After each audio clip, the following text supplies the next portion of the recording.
Good evening, everybody.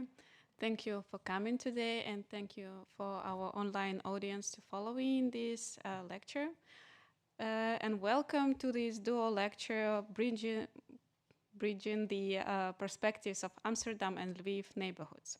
My name is Alexandra Tkachenko, and today I will moderate this discussion. Besides that, I'm also a chairwoman of Ukraine-Netherlands Urban Network, or UN, and urban planner at Cowper Companions. This evening, it is a series of the dual lectures that we do at UN, and the dual lectures aim is to share the knowledge between Ukrainian and Dutch urban planners, architects, urban professionals. And usually we have a Ukrainian person who represents Ukrainian perspective and Dutch person representing Dutch experience. But today we have a small twist to our project, and we will have a Dutch expert actually talking about Ukraine and Ukrainian expert talking about Netherlands. The goal of this evening also to keep the conversation about Ukraine going, because as we see that when the attention is getting less, it's also influenced the support, and it's directly influenced how our support to our soldiers. So we have to keep the conversation going also in order to support them. Besides that, we have also a lot of our fellow architects on the front line, and this is a small thing that we could contribute to our country. The war is also having a huge spatial influence on Ukraine, and if we talk about reconstruction, it is already clear that it's not enough capacity, simply human capacity in Ukraine, and the longer the war going on, the more people are moving out or dying, and that's why we would also will have to have help of our partners from other countries, but to do it in a more efficient way, we need to understand each other better, and that's why we organize these events where we could share knowledge and in order to understand each other better. Today on our agenda, we have a small interview with our speakers, presentations, and Q&A sessions where you could also ask questions. And I would like to invite our speakers to the floor. First one is Kees Ruyven. He is an urban planner from Amsterdam, but today we invite him because he wrote this beautiful book about Lviv. And he is, it's the first one and probably still the only one book about Ukraine written from the urban planning perspective in the Netherlands, in Dutch. Yeah, it's very interesting, and I have a question to you, Kees. How come you come up with the idea to write such a book? Because it was written in 2014? 2013. Yeah, and back then, actually, nobody was interested in Ukraine, let's be honest. No, me too. I was not that interested in Ukraine. And in a way, by accident, I happened to be in Lviv with a group of friends and urban planners and architects. I went to Lviv. Actually, I wanted to go to Odessa. For me, was more. I never heard of Lviv before. Really, I never heard of before. And when I came there, it was for me, well, like coming home in a way. For it was a very elegant city, a city with history. But you have to know the history. A lot of people who live in Lviv don't know their history also. And for me, it was very nice to be there. And with one of my colleagues, Dolf Kessler, who is a photographer, we decided to make a book about Lviv with a philosopher and with Michael Driebergen. Perhaps you know him from as a journalist. He is every day on the way in Ukraine. He is a journalist and a reporter of what's going on now there. Actually, yesterday night he was also on television here to talk about what's going on the front with Russia, with the Russian. And well, that's my why I began to start an essay For this is done not by me, but by 4 people. Nice. And now you know about Lviv history probably more than a lot of Ukrainians do. Well, I don't know. I don't know. I really don't know. But I must say it is a very complex history. For, as you know, it changed every time it changed from who is in power True. Yeah. in Ukraine. And our second speaker is Grisha Zotov, architect and urban designer of Ukrainian origin, founder of Architecture Prescription in Amsterdam, and he also teaches urbanism at Academy of Bouwkunst in Amsterdam. He also co-founder of Connection School of Urban Studies, that a lot of Ukrainians probably here heard about it or been there. And in the past, he had gained experience at Big, OMA, UN Studio, Architect and C, and Zotov. Hi, Grisha. Hello. Welcome. Thank you. The question to you for the beginning, since you moved to Netherlands quite long time ago, and you have... How is my Dutch, you want to ask? No. Probably not going that way. But how do you see the perspective of how Dutch work on urban issues in comparing to how Ukrainians do? Do you mean like how do you see the compare like what Like is the approach, the difference in the approach they do in general? It's more complex here and it's more balanced and there are a lot of stakeholders taking part in the process compared to Ukraine. Then there is like just one stakeholder usually take part in the process. I will talk about it a bit later, but in Ukraine, just totally out of balance. In the Netherlands, there is polder-to-polder concept, which I love. People meet, they talk, and until they find decision, like common decision, which is like common ground, they don't proceed. And that's beautiful. It's a little bit time-consuming, but it works, apparently, just looking outside. Not at this beautiful weather, but in general, the public space and how a city works. For the online audience, we have a beautiful view here, but it's completely blocked with the rain, which is not a surprise in Netherlands, let's say. I would like to give a floor to Kees to start with the presentation. Okay. Would you like to swap on? Yes, but I want to stand there because of now I am in the front of all the people who want to see it, I think. Okay.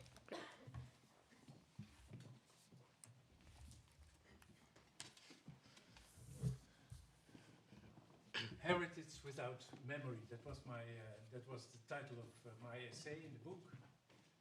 And yeah.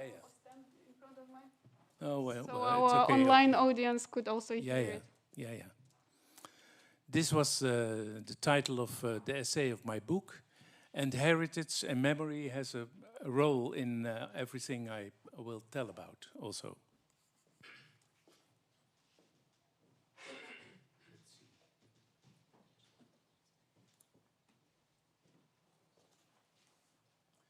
Well, actually, I'm not a planner in Amsterdam now, for I'm too old for this any longer. And but I worked for about 34 years in Amsterdam as an urban planner and as a project manager. And with that experience, I also looked to Lviv, for it was my experience also. This I will talk about, the city of paradoxes. I give you a little tour through the periods of Lviv.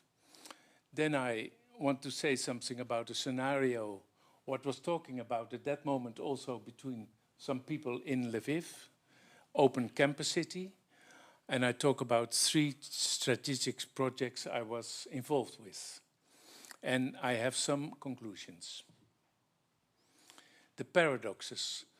I see there are 3 kinds of paradoxes. Paradox in history, a paradox in the you can say in the physical part of the city, and of the administrative part of the city. The last is, of course, it was the corruption And who can you trust? That's for everyone who lived in Lviv at that time was a question, who can you trust in Lviv?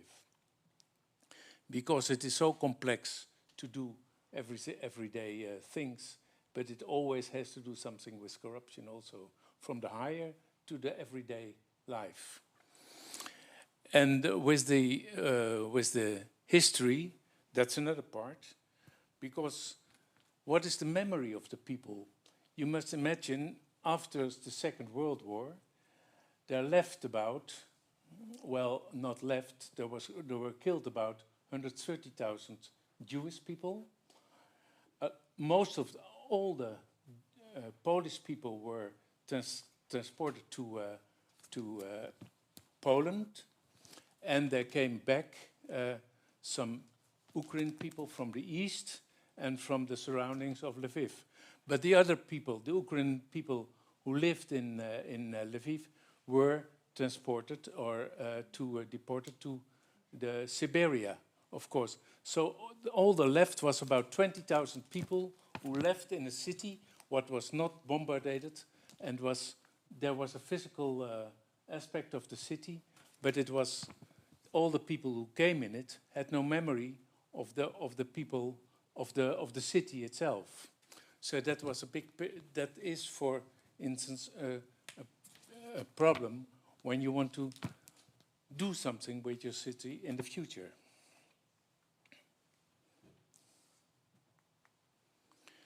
Well, you saw the cover of the book. What is a bit dark?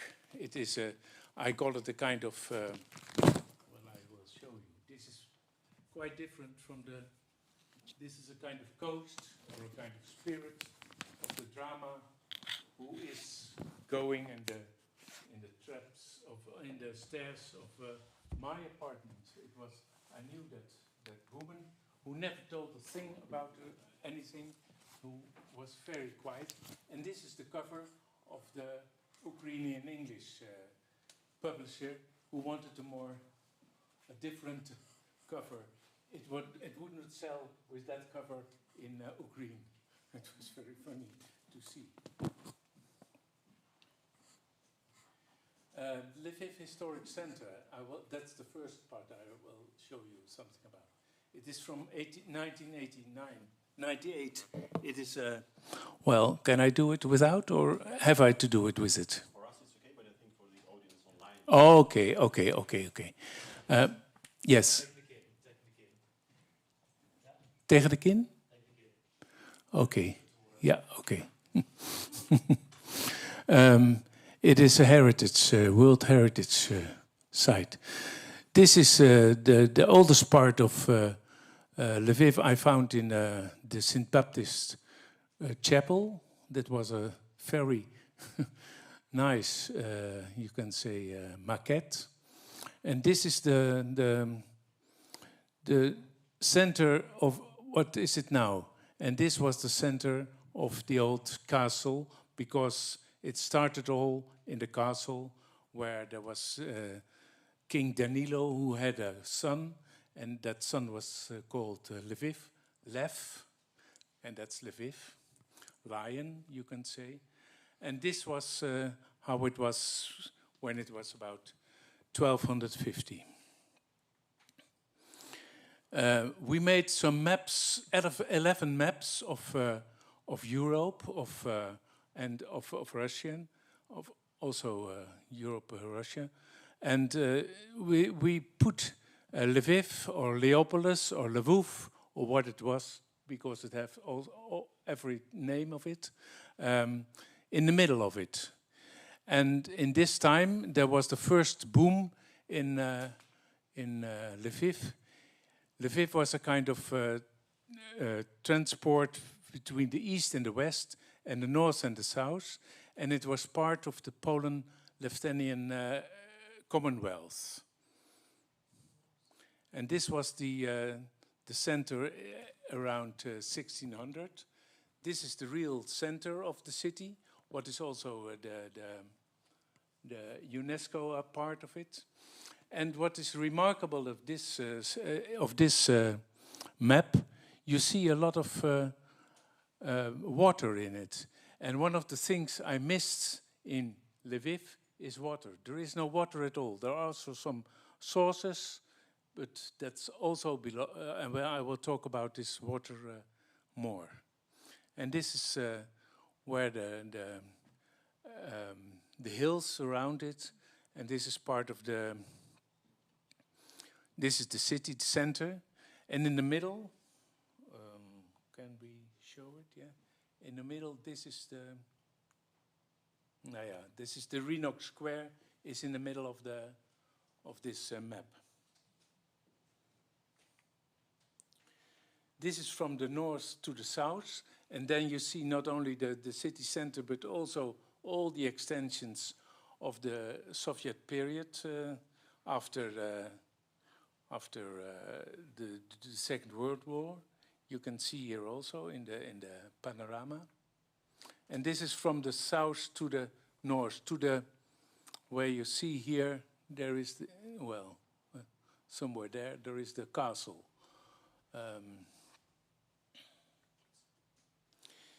This is from the City Hall Tower. You can see on the roofs of the center. And when I asked one of the architects that's my problem then. One of the architects, I asked, what is for you the urgency of Lviv? She said, roofs, roofs, roofs. Get the roofs very good maintained because of the water, because from upside it goes through the and it deteriorates the buildings. This is another part of it. I was there in winter also. This is also on the Renox Square, and in those buildings there at that time, in early times, there were in the cellars there were the things they trade in that time. This is the Svoboda Prospect with the opera, and it is not only in this time. It is also in that time. It's the same prospect, but it is a lot of people who come there. It's like an avenue, and that's what I liked also about Lviv. Till in the night there are people in the street, on street, like here also. All the old people are making chess on the sides of the prospect. But in former times, it was water here. This was the Poltva River, what is now underside. It is part of the you can say the riolering. What is the riolering? The sewage system. It is part of the sewage system. Yes, and in 1885 it was completely sealed, so there is nothing else. But there is still water on it, under the ground. For me, the Habsburg period perhaps is the most interesting period of Lviv. From 1800 till the end of the First World War. It was Lviv was part of Lemberg. In that time, it was part of the Austrian-Hungary Empire, what was really big. And there were lots of cultures in Lemberg at that time. The Jewish, the Polish, the Ukraine, or you say then the routine people in that and also the Russian were there, and it was a mixed cultural society. And it was also the booming time, the end of the 19th century. You see here the railway extensions in Lviv, and also this is the part of the central station. There are two central stations, one of 1861 and one on 1904, and this is the what exists now from 94. So this is the central station of Lviv, and starting in the center because I lived also in the center, so it was easy for me to go by tram. And for me, this was a kind of symbol of, of the identity of Lviv also, because it were the drivers, the tram drivers, who were part of the identity of Lviv for me. Not only in the old trams, but also in the new trams, for they have very new trams now. And funny is that the presentation of the book was in the Pototsky Palace to Sadovi. Andrei Sadovi is the mayor, and then was the mayor. And there I presented also to one of the drivers of a tram this book. And throughout the tram, you can have a very good view all over the city. This is the Rodzka Street, the Rodzki Street. That's one of the shopping streets in Lviv. And you can also see that it goes up. And also this is part of Lviv.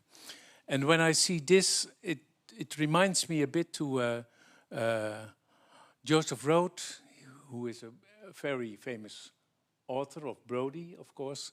And he talked always about the period of Habsburg, the melancholy of the city in that time.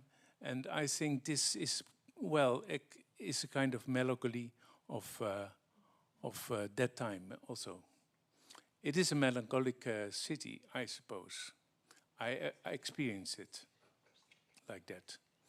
And this is the Ivano Franko Park near the Ivano Franko University.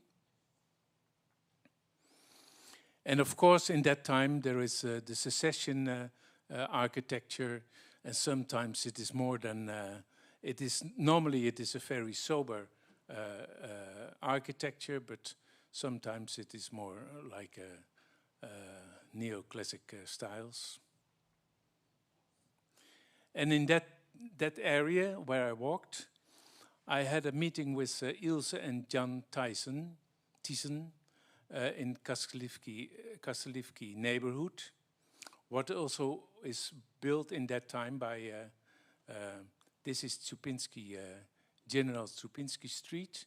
And there I was a bit lost with my friends. But then there were two people who were seeing that we are lost. And she said, okay, where were you going to? We wanted to see something about this area. So okay, come. And we went with her, with Ilse. We went to see the whole area. And she told about the history of the area, of the neighborhood. And it was a neighborhood of all kind of old villas and romantic villas from that time. It was Ivan Lavinsky, was a very famous architect in that. Not only architect, but he was also a developer, and who built a lot of those buildings like this. It's not all very good maintained, but it is special about this whole area. And when we asked whether it was possible to come inside, she said, no, that's too far. We are fear, we have angst, we haben Angst. We hebben immer Angst. Dus, nou ja, toen zei ik then I said, well, then, okay, let's forget it.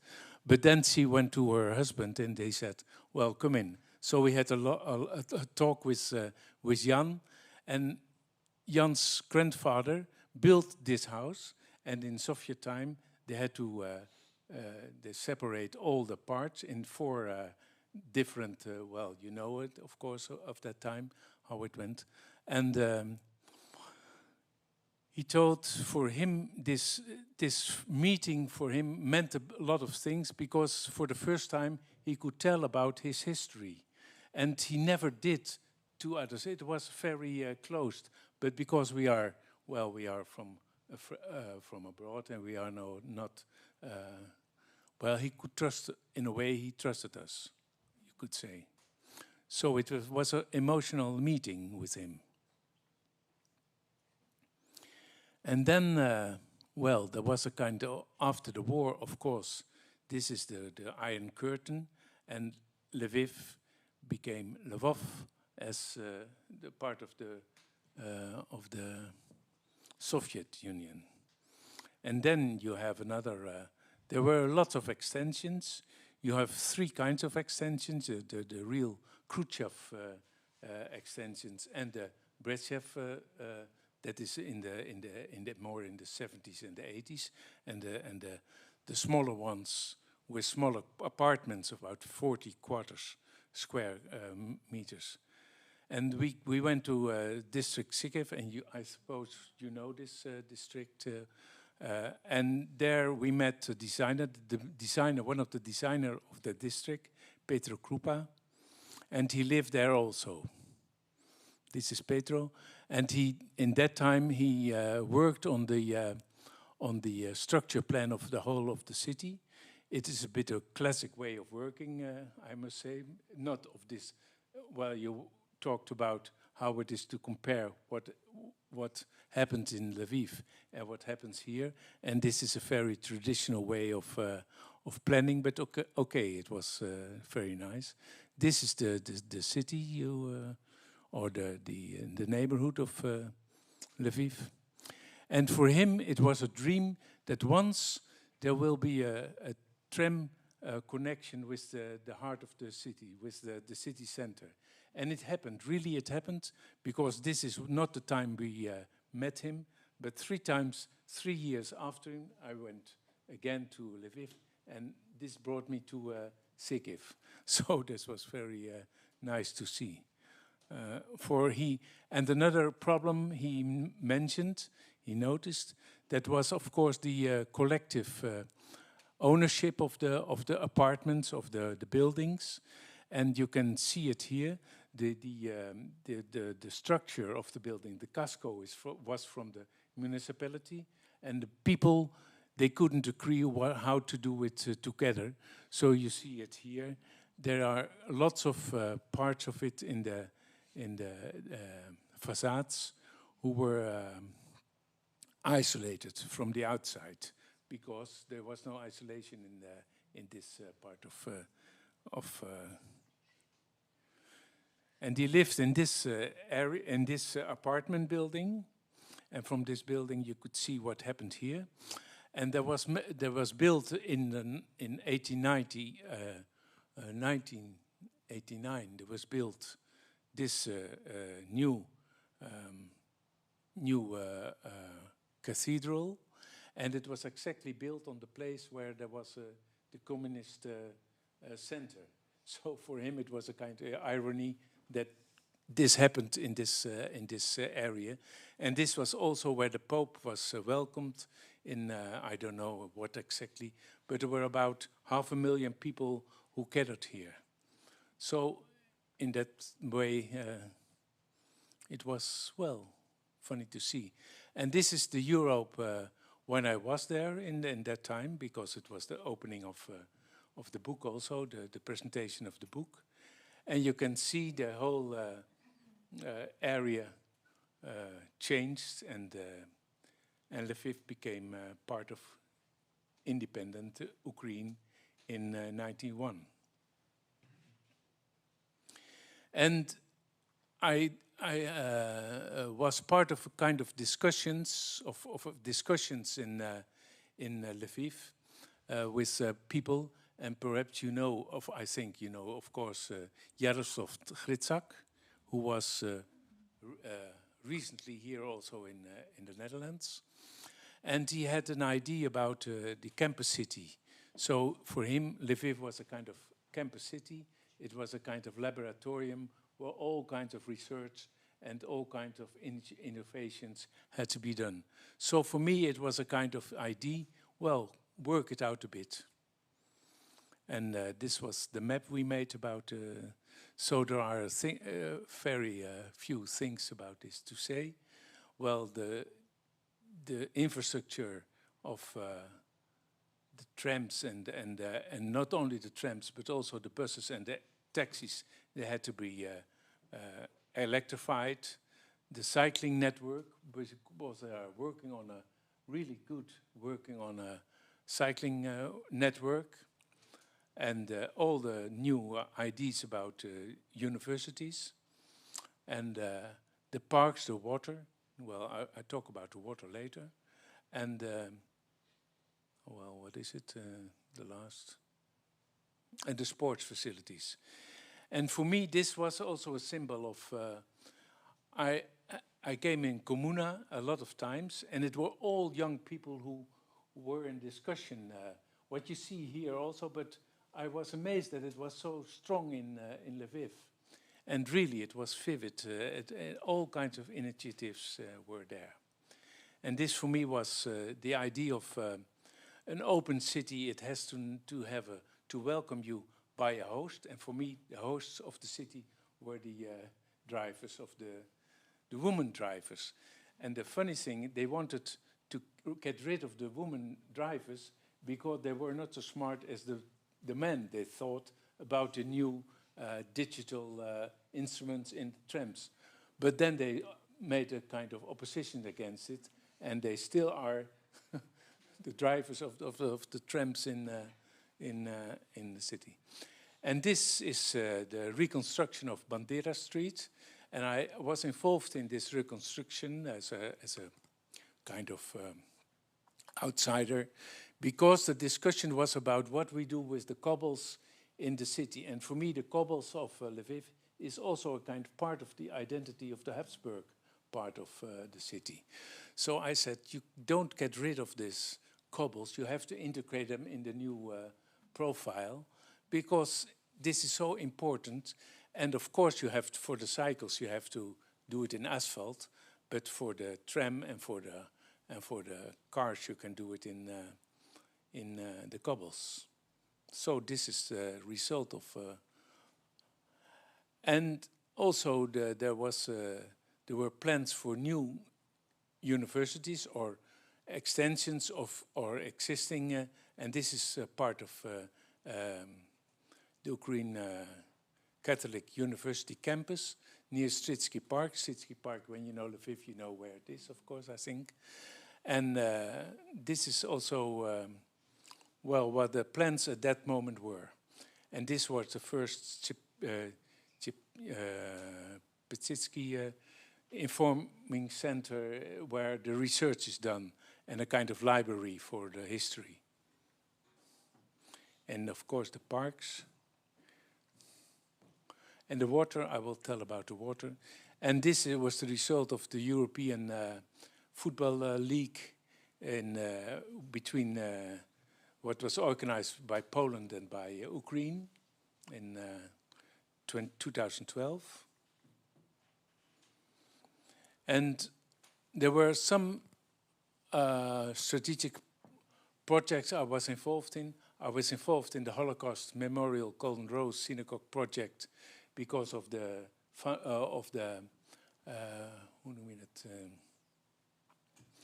the fundraising of the project.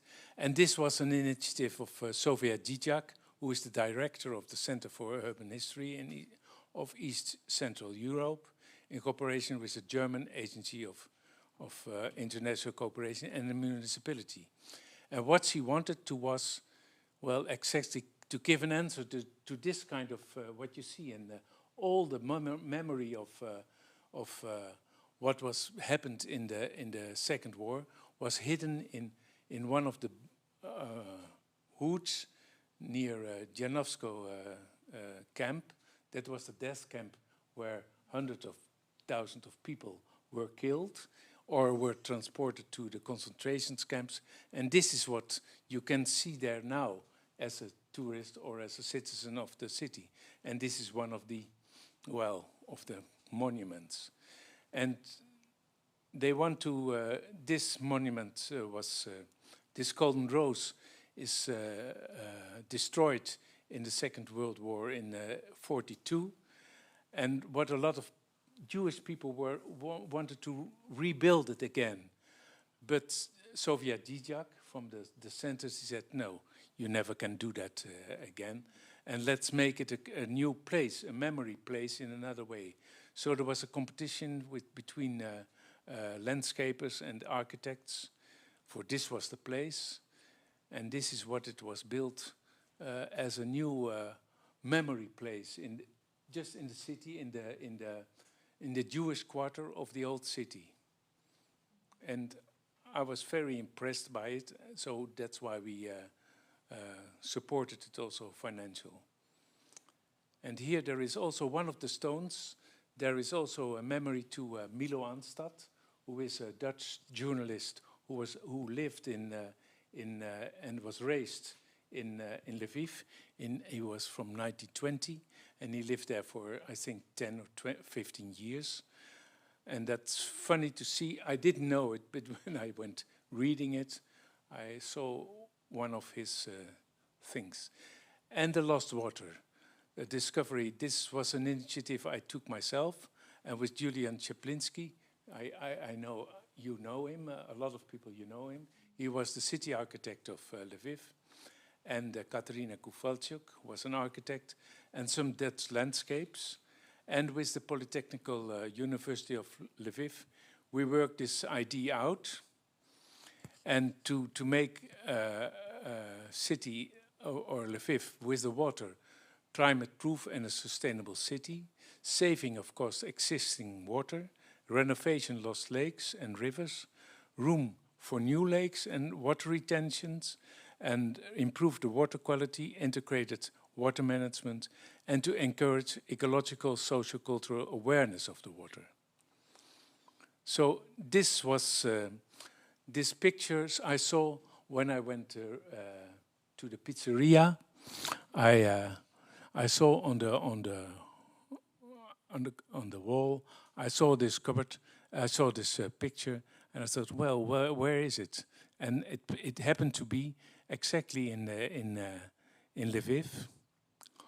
And it happened to be a swimming pool, a military, it had military, because the citadel upside was in military hands in the Habsburg period. So we found a geological scheme of Lviv, and you can see where's the Peltsinski Pond, and you can also see the main watershed. So all what is going to the left is going to the Black Sea, and what's going to the right is going to Poland and to the Baltic Sea. And this is a map of a water map of 1783, where you can see where the Peltsinski Pond was. So what we did some discovery, research, also hydrological, and this is what it is now. There is a railway, there is a road, the Vito-Jovsko Street, and well, that's what you see was the cultural park, the cultural sport park, and what I made is kind of a little sketch about how you can relate the citadel with the in a green connection, and how you can follow or to make the road, to make it some reconstruction of the road, and to make a kind of lake here, because that was possible because of the water what was coming from the hills, and on the side of the Vitovsky Street and the Copernicus Street, there were always inundations. So it could in a way be a possibility to get all the water here. So these were with some designers who made this idea, and to make it a kind of scheme. And we presented it to the neighborhood. And I think this will be when there is a reconstruction of the road, it will be executed also. And this, of course, is another my last example, the Gem Factory Art Center that's in Pichamce. And I heard someone of you worked in Pichamce, so you must know this place, I suppose. Its initiator, one of the initiators is Bozena, and I organized a traineeship for Bozena in Amsterdam and in Rotterdam, and also in this place here in how to organize this kind of cultural centers. And Harold Binder, he is the founder. He's a Swiss cultural entrepreneur who lives in Vienna. And he is also the founder of the Center of the Urban History. What was founded in 2004. So this is a very, I think, for Ukraine and for Lviv, a very important ambassador. And this was the place where it was in the street, and it was a kind of fabric factory for liquors, and after that it was a factory for jam, making jam. And it was sold, or it was closed in 2008. And from that time, it was used as a kind of event center. And though it was bought by a businessman, but he couldn't make plans for it. And in 2015, Harold Binder bought the whole site, and they, in the temporary time, they did all kinds of events there. And perhaps you, Vladimir Beklov, perhaps you've heard of him. It's a very, in Ukraine and also in Lviv, he's a very good mediator and presentator. And he had a kind of radio, independent radio. And this was the winning design of the whole project. And it is opened in November last year.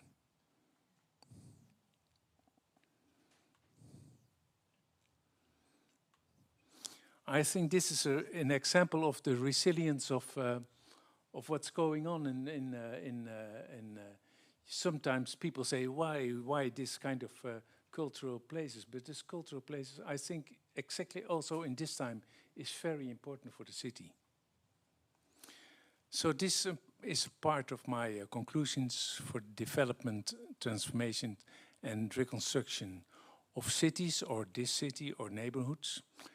Use heritage to build future memories. So, in a way, do it positives to the future and make it more of the city at all. Follow the landscape and the underground of the landscape, of course, the history and the culture of the city. Define a framework of infrastructure and public space, and develop an acupuncture strategy of public anchors. Find ambassadors and local initiators. And the ambassadors, like Harold Binder, is a very particular one, but there are more. I know that's so. And so this is my last picture of, my last image of my lecture.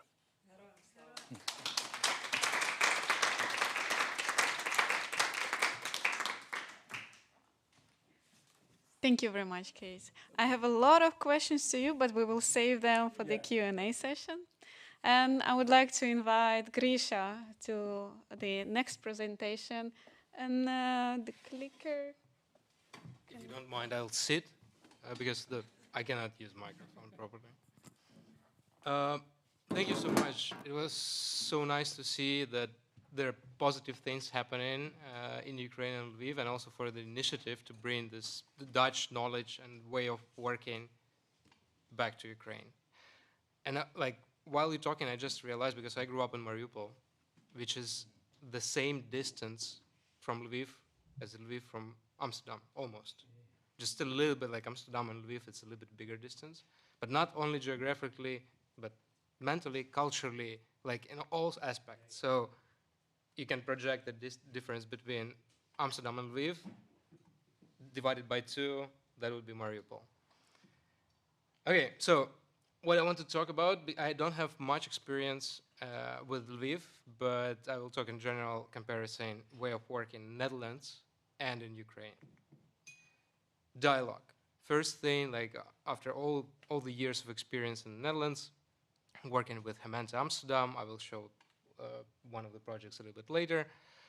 I got into the roots, and I saw from the inside how this machine works. And it works coming to balance and off balance. It works by balancing three bodies. One is city, or Hementa, or policymakers. One is people, citizens, and users of the public space and buildings. And the third is business, money, and developers. And balancing those three, making the link between them, this is like exactly where the architect or urban planner somewhere in between, maybe architect more, somehow in between them, three of them trying to kind of find this balance, and if it's off balance, trying to pull something in. So that's our role, and especially in Ukraine. Again, a little bit later about that. So I'm teaching in Amsterdam Academy Urbanism, and exactly this balance triggered me last year to come up with this topic of the studio of balance. We divided students in three groups. One group took role of the city, one took role of developers, one took role of people.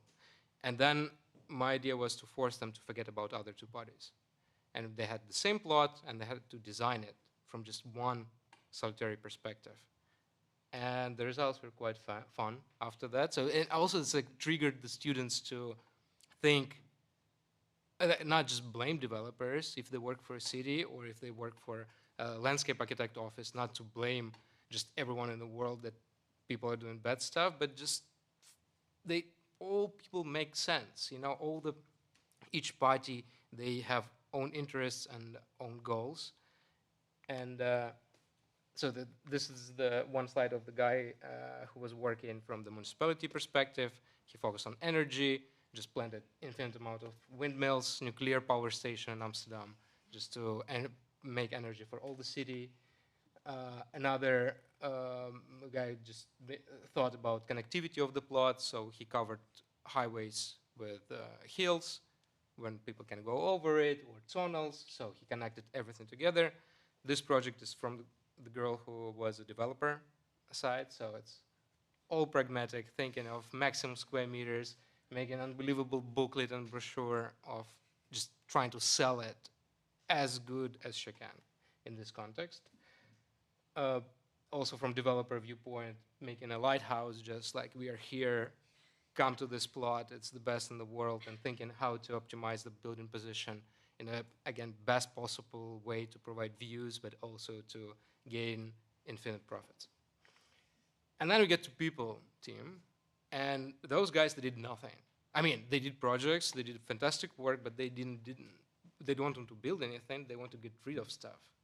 So this guy just decided to build a wall along highway just to protect from noise. That was it. Another project is just making a few places there are just a few stakeholders here who, like actual citizens, talking to them what they're missing and placing it there gently, not again ruining anything. So that experiment showed that nothing works if we don't talk to each other. It's all fun, but this communication is crucial. Another thing, what is separating Ukraine from Netherlands, it's amount of data, and big data, open data. Whatever data you need, you can get it here.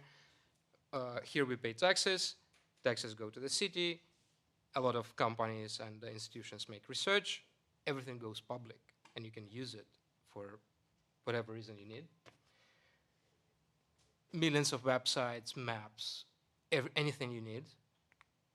And this brings me to the project which we work with Arjan, Kees' son, for Hementa Amsterdam. It's 1.5 million square meters of pretty much every possible function you can imagine, from hospitals, housing, offices, bunch of commercial functions, in really complicated place in Amsterdam where you have rail tracks, you have a bunch of roads, new metro lines, business district, airport just a little bit south from here.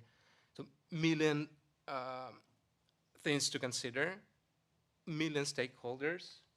I'll just click through a few slides. So it's not only designing, just taking empty plots and designing buildings on them. It's about communication, taking this infinite amount of data and start talking to every little stakeholder. Is it, or big stakeholder in this case is like IBM or other companies. Also designing neighborhoods, thinking about public space, designing not buildings but space in between buildings. So like from urban viewpoint, it's just a student project, I would say, because it's so academic in a sense, but in the same time, making like huge models, beautiful architecture, but in this spot only, there's 70 landowners. And we need to talk to each of them to figure out what they need and want. There's another stakeholder, here like 5 or 6. There's hospital. And this communication is what makes this project. We do it already for 7 years, 35 to come. You will never find anything like this, I think, in the world, but maybe somewhere in the world, but definitely not in Ukraine.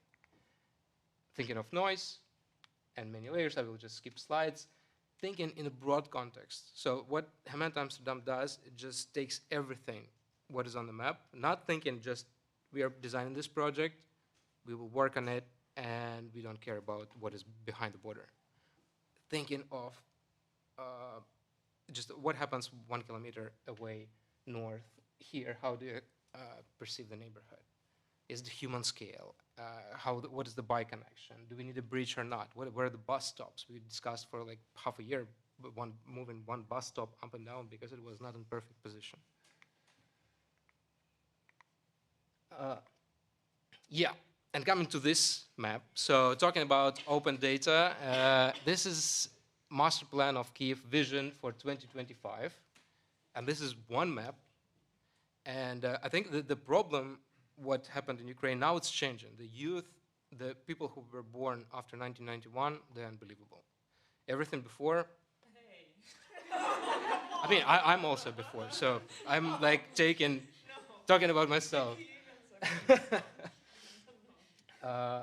It's tricky because there were two professions were not there. Graphic designer and urban planner and urban designer.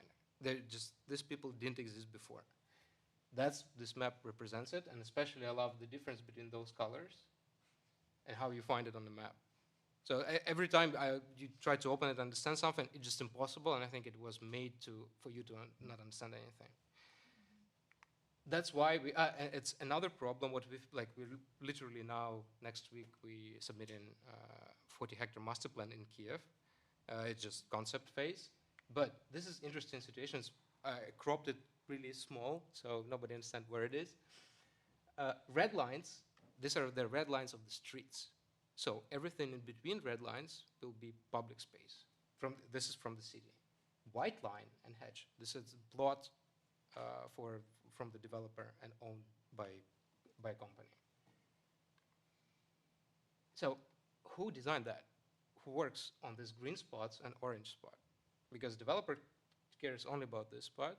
Even if he would like to design something and realize there, he's not allowed in Ukrainian conditions at this moment. And then in the end, like you imagine, you have a huge street. It's a profile. Like in case of Gemeente Amsterdam, we would spend like 2 years thinking about this street here. In Kiev, we just place buildings which are touching blue line. So the profile of the street and the perspective, it's not like we don't want to spend time on it. We're not allowed to spend time on it. So this is the big question to raise politically and change the structure, to bring the city in, to start a dialogue between all the bodies, to talk to stakeholders. And that's what drives me crazy on daily basis. This, like, living in two worlds, and making this bridge, but not being able to just make it right. Or not even common sense, it's not the thing to discuss. So it's just crazy project we did just before the war.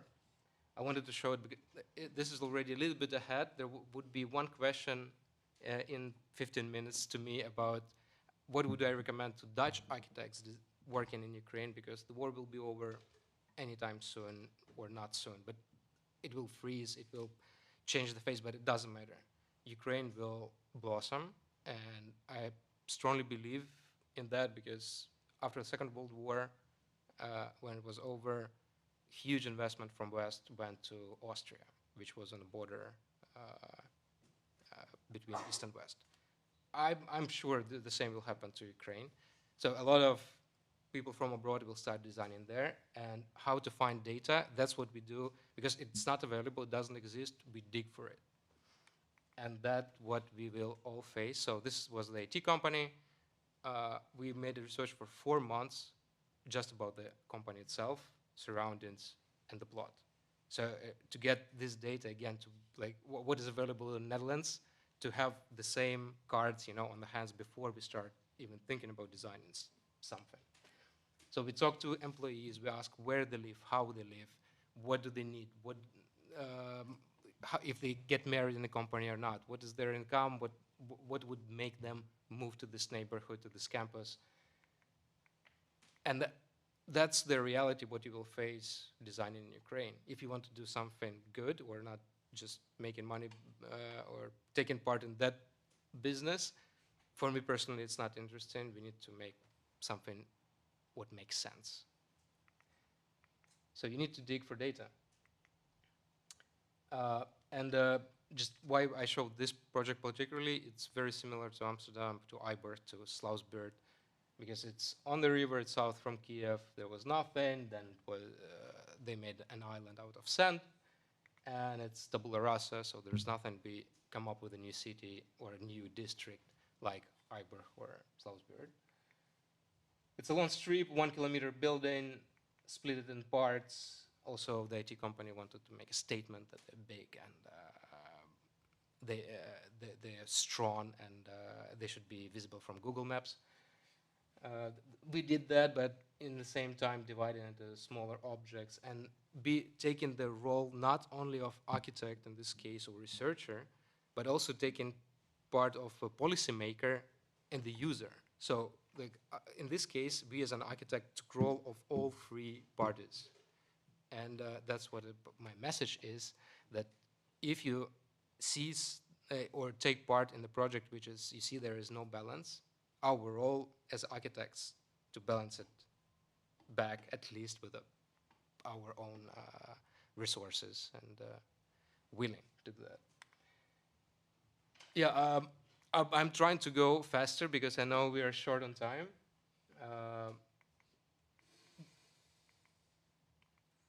I would say that's it, and computation we keep for the next lecture for the for the same reasons. Thank you so much.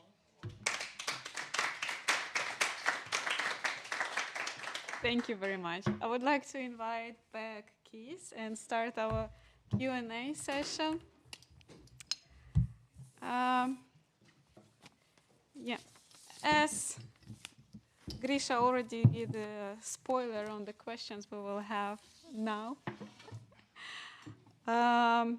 As I said before, that it's definitely going to be a lot of international experts working in Ukraine. Meanwhile, knowing quite a few things about Ukraine, because it became a thing only after the full-scale invasion started. And I already heard references from Ukraine that, yeah, they come here and they don't understand what are they dealing with. So from your perspective, Kees, after being in Ukraine and also being involved in the projects, what would you advise your international colleagues to do beforehand, or with what kind of approach they should come to Ukraine for work? Yes, okay. Well, in a way, I have a kind of experience in Nicaragua, in Managua. I worked there on a reconstruction part of the center of that city. And before, there were lots of things happening. There came a lot of money to the country, and there was a lot of corruption around it. And then all kinds of experts were projecting their ideas on the spot. So that didn't work. And then I went working there, but in a team of local experts, and with my, you could say, experience, I could add something. And the things was add or use the structure and you can say, the structure of the city, the infrastructure of the city, and don't destroy everything and make something quite new, and have respect for the history of the city also. And that's what you can see in most of the times. It's a lot of money going there, and there's a lot of production of housing, and at the end you will say, what was it about in this city? What was the culture of this city? So that's what you have to, how you do that, that's another thing, that's a kind of strategy, I think. But you have to avoid that kind of developments. So most of the times it's going about a lot of money, sending and experts who want, in a way, to spend also their money or to keep their this investment also, to use it. Yeah. So that's what you have to find a way to avoid it and to respect the every place is different in like you said in Mariupol, it is not Lviv, and it is not Kharkiv, and it is not so all the places have their own way of how you work on it also, and that you have to do with local people who had their experience and they have in mind how it is and how it was in that city also. Yeah. Thank you. And Grisha, after working both in Ukraine and in Netherlands, what would you suggest your Dutch colleagues to bring to Ukraine, and what would you suggest not to bring to Ukraine? I mean, as a suggestion, always find a local architect at least. If there's no discussion, right? If it's just a project, you need a local architect from the beginning, like from the early phase, to at least start dialogue with one party. You know, not talking only to the money, to the boss, you know, but also to someone local to get this bridge of knowledge back and forth, this dialogue. In the best case scenario, my advice: don't rush, like to Ukraine. I would say, take it slow. Talk, boulder to boulder, discuss things, get to agreements, and then do. So think and then do. That's the recipe to successful renovation or extension, densification, or call it whatever you want, of Ukraine. Thank you. And if we swap the card and now talk about Ukrainian perspective, what would you suggest Ukrainian experts to learn from Dutch experience? To what? To? What would you suggest Ukrainian experts to learn from Dutch experience? Yes. What? Well, I think what's so remarkable in Holland, that they in the design. For me, it was important to introduce the landscape designing, even much more than urban planning, and even more than the architecture. It was for me the landscape. People who can read the texture of the landscape and also the underground, and I think you have to learn it. And I think we have, in the meantime, we have a lot of experience in that also. So take a lot of landscapers to Ukraine, Dutch landscapers. And that was also, I heard from someone, that was also in the project of the water. Yeah. With the people who are in the landscape, in a way they can read the city much better sometimes than all those urban planners. That's actually the comment erased in my head while you were talking. Yeah, we last December we had a week-long workshop on the Kherson region about the water, about after the explosion of the dam, and indeed there were mainly landscape designers, and they look at the city completely different way. And Ukrainians were a bit afraid to go to step on it because they couldn't understand how designers could talk about water. And indeed, the Ukrainian landscape designers usually limited to small, like Gardens, villas, yeah. gardens, Yeah. Yeah. maybe courtyards. But indeed, it's a moment for them to open up. Yeah. And Grisha, the same question to you. Would you like to add something since you already been talking about it? I think what Ukrainian professionals, especially like if you talk about city planning or urban design, they should learn from Dutch colleagues the way to design not the buildings, but whatever is in between, because this is the city. City, it's not buildings; it's the public space, and that's what is just absent in the in education in Ukraine. I mean, in professional education. And that's all we need to think about designing cities. It's the public space and not the facades, not the depth of the end profits, but the public space. Nice, thank you. And I have a bit also one controversial question to you, Kees. Okay. With all the Ukrainians, I spoke about this book.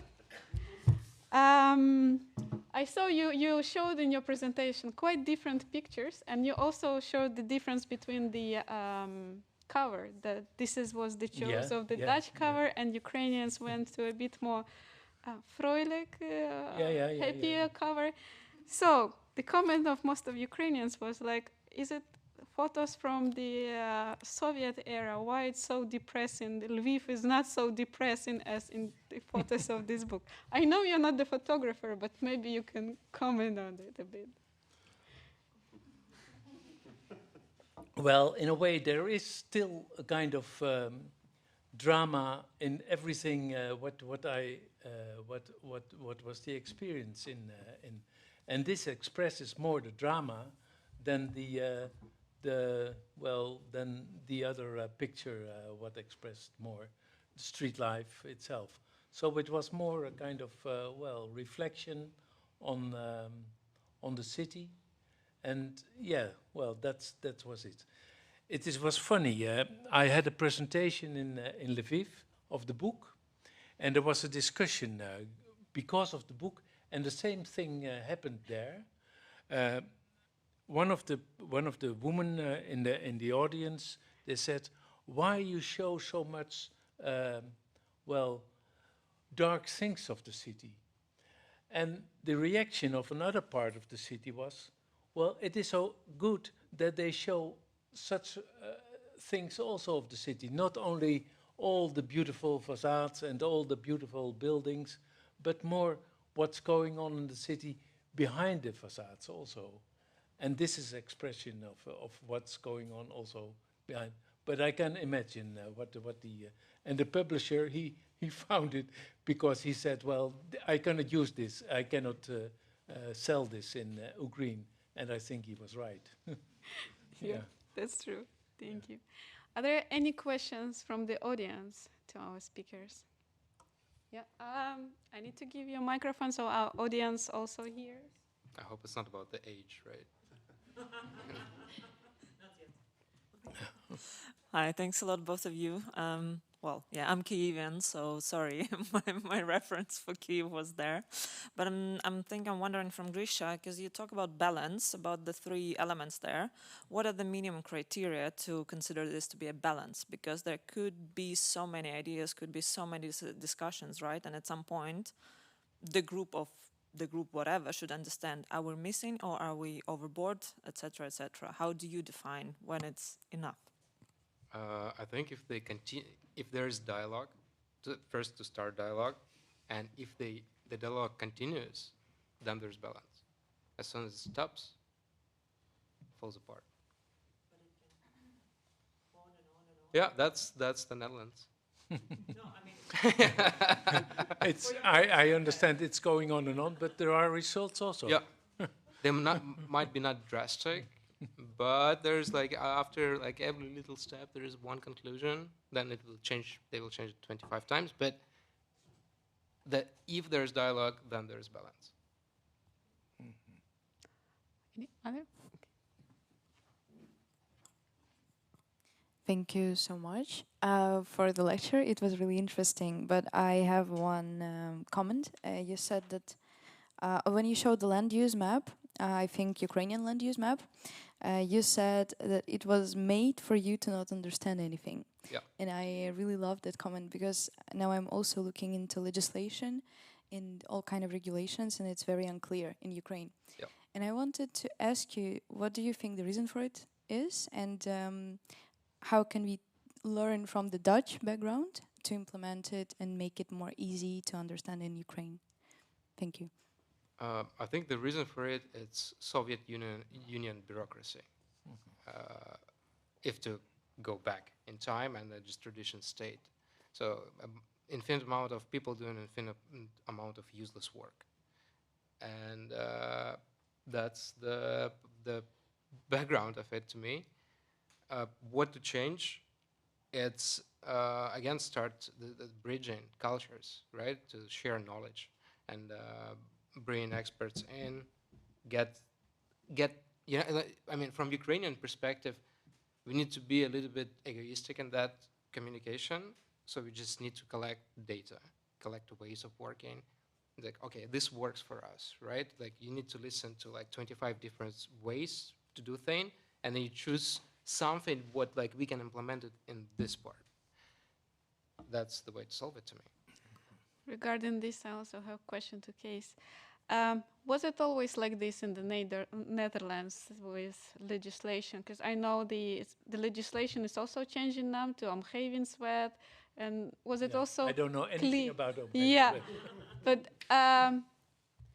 no, but have you I assume you saw the transition also in legislations and how people work with it, how they found data, because all this available data was not there before. How Netherlands went through this process? I think they changed a lot in the Netherlands also. What I showed you about the Soviet outskirts of Lviv, I think we had the same bureaucracy in that time, also a more technocratic way of and also idealistic way of designing, like the Bijlmer you have in Amsterdam. It's a very famous. Well, it had to be a kind of complete, strict, complete way of living of the people, and I think it was not makeable. It was not makeable any longer. So we had to change our not only designing but also organization of the whole planning of the city, and that part of the data and also had to be part of that. But in that time, there was also Van Eesteren, perhaps you have heard of that urban designer. He also worked with data in the beginning, but the start was to separate all the different functions of the city. So there was a kind of, well, complete different way of thinking about the city. And I think the urban renewal in the old city, in the old city parts, that started a complete new process of thinking about urban development. It was more not only designing, but also about the development. And I think one of the things, perhaps, I worked in the project management bureau of Amsterdam. I think also the way it was organized, I think that perhaps Ukrainian people could also learn about the way it was organized, I think. Yeah, thank you. Any other questions from the audience? Yeah?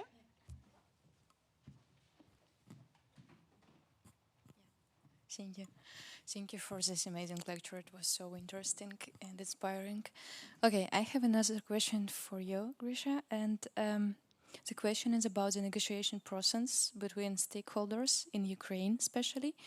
Do you have the experience of how it's going on in the real negotiation process in Ukraine? And yeah, I understand it's kind of like, okay, how do you see it, and how do you feel how we can make a difference in this negotiation process? Because I can imagine it could stuck at some point, and yeah, okay. I mean, definitely it could stuck. I think we can learn from our Dutch colleagues how not to make it stuck, to have still progress with every meeting. It can be slow, but there are ways to mitigate it, I think. How to implement it, it's policies. I think it should be, in this case, from like up, down, bottom up, from all the directions, just influence. Because government does what, in theory, in ideal world, what people want. But also, like, even if it's dictatorship, it still adapts to the people. So from all the sides, we need to push it, and it's happening. It's Ukraine is part of Europe. You want it or not, or maybe some people don't. They're not here, hopefully.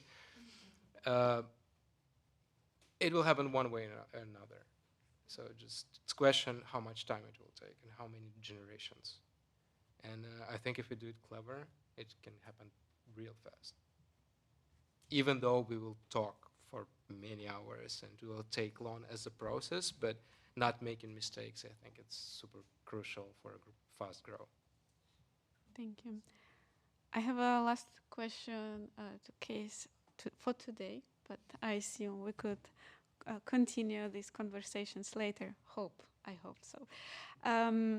You were talking a lot about identity and city identity, and we mentioned these Soviet expansions and Weimar, and in the beginning they were made really without any identity. It was like purely manufactured extensions of the city, but in the end, somehow, some kind of identity grow in there. How would you approach it, or how would you see this kind of identities? Also comparing this Weimar and the Soviet blocks in Lviv. Yeah.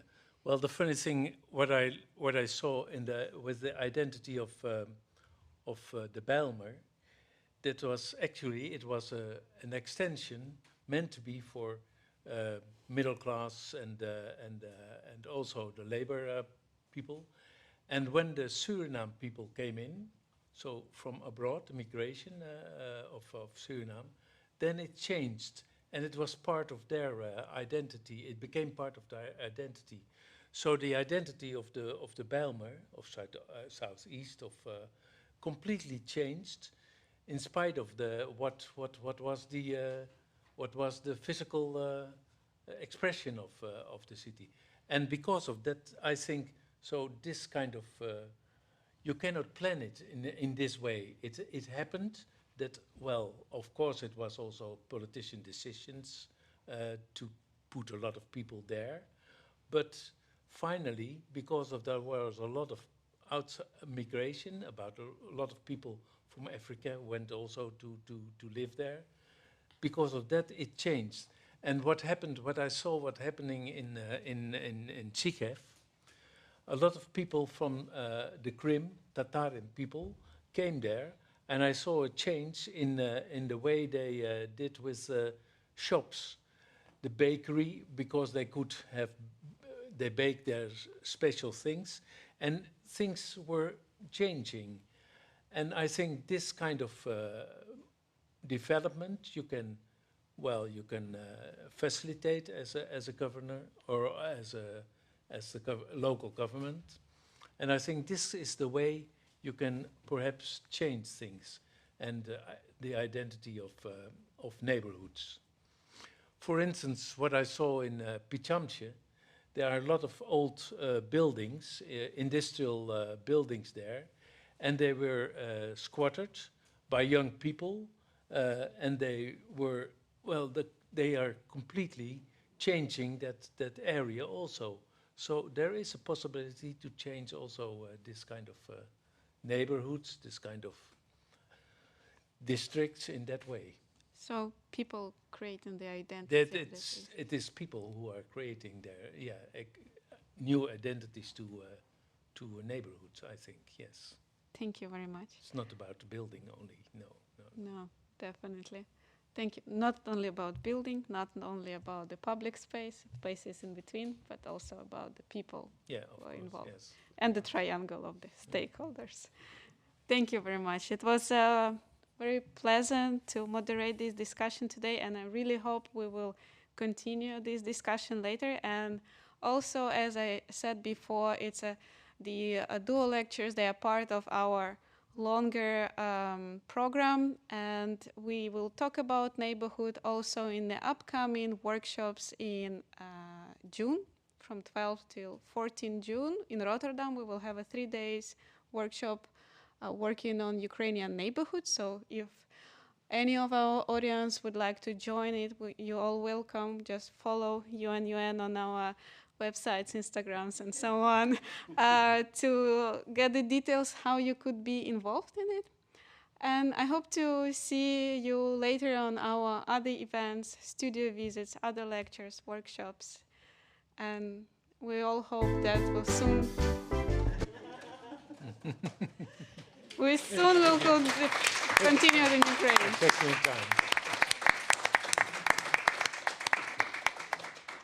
Thank you very much.